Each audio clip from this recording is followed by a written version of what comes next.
చాలామంది భవిష్యత్తు తెలుసుకోవాలనుకుంటారు. ఏదైనా ఒక సమస్య వచ్చినప్పుడు గతంలో ఎందుకు జరిగింది? భవిష్యత్తులో ఎందుకు జరగబోతోంది అని తెలుసుకోవాలనుకుంటారు. అప్పుడు ఎవరినైనా అడిగారనుకోండి, మీ జాతకం ఏంటి అని అడుగుతారు. చాలామంది దగ్గర జాతకాలు ఉండవు. అవును. మరి జాతకం లేకపోతే వాళ్ళ భవిష్యత్తు గురించి మనం చెప్పలేమా? జాతకానికి భవిష్యత్తుకి సంబంధం లేదు. ఎట్లంటే జాతక పరంగా వచ్చినాయో గ్రహాలు దోషాలు, గ్రహం దోషం ఏందా, భగవంతులు ఏ రోజు ఏ వస్త్రం వేయాలి దానికి సంబంధించేసి భవిష్యత్తు రూపం వస్తే మన చేసే విధానం, మన చేసే పనులు, మనిషికి పంచభూతాలు మనలో ఆవరే ఉంటాయి. ఒకటి సుఖిస్తూ ఉంటుంది, ఒకటి మొత్తుగా పడుకుంటూ ఉంటుంది, ఒకటో ఎదురు వారి దగ్గర డబ్బు తింటూ ఉంటుంది. ఈ పంచభూతాలు ఏ విధంగా ఆశిస్తుంటే ఆ విధంగా మనం మైండ్లో కలుగుతుంటాయి. ఇక ఆశిస్తుంటాయి, ఇలా కలుగుతుంటాయి, మనం చూసే చూపులుగా మారిపోతుంటాయి. అట్లాగా ఈ పంచభూతాలు అదుపు చేసుకునే మనసు మనలో కఠినంగా ఉండాలి. అది భగవంతు స్వరూపం. అది అందరికీ ఉండదు. అది అందరికీ ఉండదు. అది ఇప్పుడు జాతక పరంగా వచ్చేయి. ఇప్పుడు జాతక పరంగా లేదు, మాకు పుట్టిన డేటు లేదు, పుట్టిన టైం లేదు, జాతక పరంగా లేదు అనేట్టుగా అనుకున్న వాళ్ళకి ఈ ఇప్పుడు జరుగుతున్న కాలపరంగా కలియుగంలో జరుగుతున్న సమస్యకి సంబంధం లేదు. నేను ఏం చెప్తున్నా, జాతకం పుట్టిన డేటు అవి పెట్టి, జాతకం అంటే రాసు ఫలాలు, రాసులు, తిథులు, నక్షత్రాలు ఏందో ఏ టైంలో ఎలా ఉంటే అది చెబుతారు.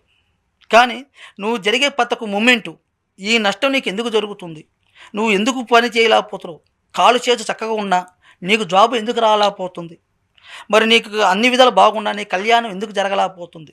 సమస్య ప్రతి ఒక్క మనిషికి సమస్యే. ఆ సమస్యకు తప్పిన ఆ సమస్య దేని వల్ల వస్తుంది, మనం చేసుకున్న దాని వల్ల వస్తాయి కొన్ని. ఆ కన్ను చేసుకున్న దాని వల్ల వచ్చినప్పుడు ఎటువంటి జాతకం ఉన్నా లేకపోయినా మనం అంజనం అనేది ఒకటి ఉంటుంది కదా తల్లి, పరిశోధన చేసేది.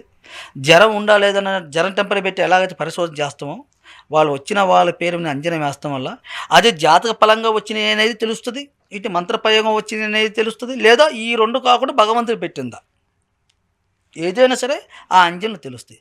దాన్ని పెట్టి ఆ సమస్యను పెట్టి అది ఏదైతే తెలుస్తుందో దాన్ని పెట్టి పరిష్కార మార్గం చెప్పి పంపిస్తాం. సాధారణంగా ఈ పరిష్కారం అనేది ఎన్ని రోజుల్లో పరిష్కరిస్తుంది? ఈ సమస్య అనేది మనం అంటే ఎన్ని రోజులు అంటే కొంతమంది చేసేవాళ్ళు ఉంటారు, కొంతమంది చెట్టు పేరు చెప్పి కాయలు అమ్ముకునే వాళ్ళు చాలామంది ఉంటారు. ఈ సమస్య కానీ నమ్మకంతో నా దగ్గరికి వస్తే, నమ్మకంతో నా దగ్గరకు వచ్చిన వాళ్ళకి మినిమం 11 నుంచి 21 రోజు వరకు, 11 నుంచి 21 రోజు వరకు నేను పరిష్కారం చూపించగలను ఖచ్చితంగా. అయితే ఎటువంటి సమస్య అయితే ఇష్యూ ఏంది, నేను 3 రోజులు చేయించగలను, 2 రోజులు చేయించగలను, రేపు పొద్దున చేయించగలను అనగలను, కానీ కరెక్ట్ కాదు. ఎందుకంటే జరగదు. ఎట్లా అంటే తల్లి, ఒక రోజు ఎక్కువ చెప్పి ఒక రోజు తక్కువ చేసినా స్వామి 21 రోజు చెప్పినా సరే 10 రోజులు చేసి పెట్టారని చెప్పేసి తృప్తి వస్తుంది. అర్థమవుతుందమ్మా. అలా అని మనము 4 రోజులు చేస్తామని చెప్పి నీకు 5వ రోజు జరుగుతుంది పని, 4 రోజు జరగదు. నీకు 4 రోజులు టైం ఇస్తే కదా, 4 రోజు జరగదు, కానీ 5వ రోజు జరుగుతుంది.